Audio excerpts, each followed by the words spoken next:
Hello, and welcome back to our YouTube channel. My name is Kaylee, and I'm a speech and language therapist working in the Ealing Speech and Language Therapy team. This workshop is Introduction to Speech and Language Therapy in Secondary Schools. The way we support young people in secondary may look a bit different to that in primary.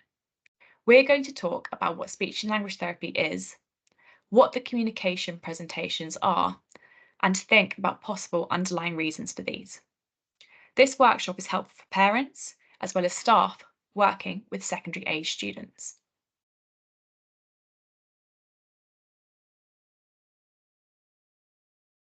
Firstly, what is communication and what do speech and language therapists do? Communication is a two-way process where messages are sent and received. This could be through words, but also through non-verbal communication such as listening, gesture, facial expressions, and body language. As speech and language therapists, we work with young people with a range of needs. Some may have a clinical diagnosis, such as autism or DLD. However, we also work with young people who don't have a diagnosis, but may have difficulties in one or more of these areas. So attention and listening, language. This might be difficulties with understanding language, for example, following instructions and understanding teaching content, as well as expressive language difficulties, such as difficulties with storytelling or giving explanations and reasoning. Social communication. This describes a young person's interactions with their peers, social problem solving, and navigating friendships. Young people might find it difficult to understand their own and others' emotions and may require support from others to identify regulation strategies that work for them. Speech sounds and selective mutism. Selective mutism is an anxiety disorder where a young person is anxious about talking in some situations but not in others, and this can impact on their participation in social and educational settings. We also support young people who stammer, as well as those who may have difficulties with their voice. We work closely with the young person, their family, and school to put support into place and hopefully positively impact on their future.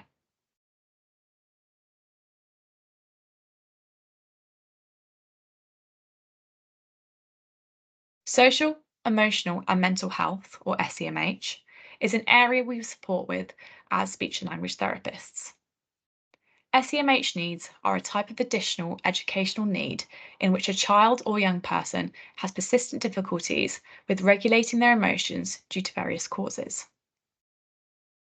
Young people with SEMH may express distress or withdrawal in response to certain situations.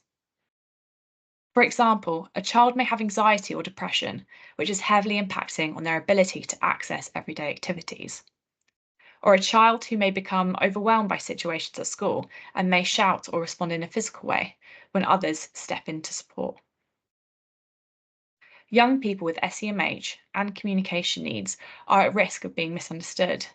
This could lead to difficulties forming and maintaining relationships with others, low academic attainment, school exclusions, or involvement in the criminal justice system, or difficulty accessing the right help.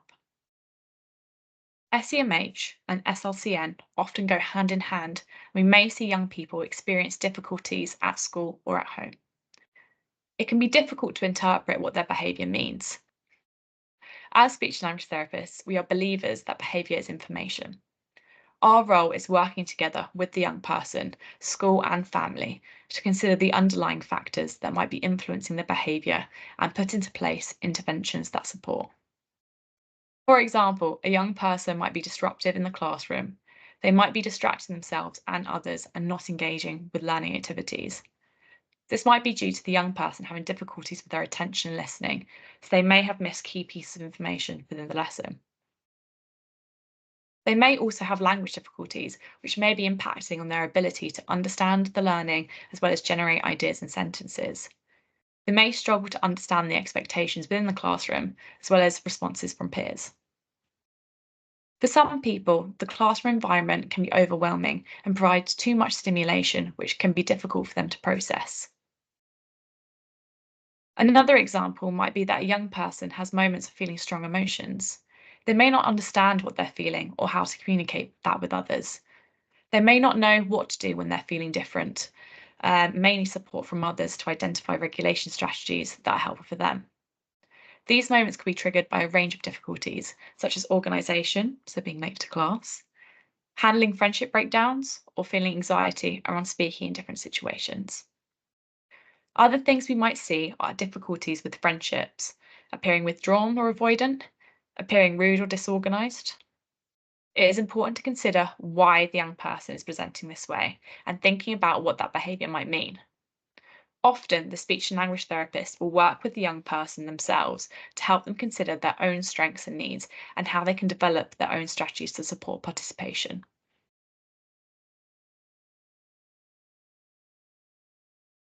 The final area we're going to touch on is what does support look like from a speech and language therapist for secondary age students? Speech and language therapy support might be within one-to-one sessions with the young person or in small groups. Some young people might find accessing therapy difficult, so the therapist will work indirectly with school staff and parents to provide therapy and advice. We will also gather information through parent and staff meetings, as well as observations to help guide the therapy plan. The speech and language therapist will provide training to upskill school staff and parents on approaches and interventions to support the young people within their educational setting. We work flexibly within the school to provide provision around their key subjects and timetables. And that's all for today. Today we talked about what communication profiles might look like for secondary students and what speech and language therapy might look like for them.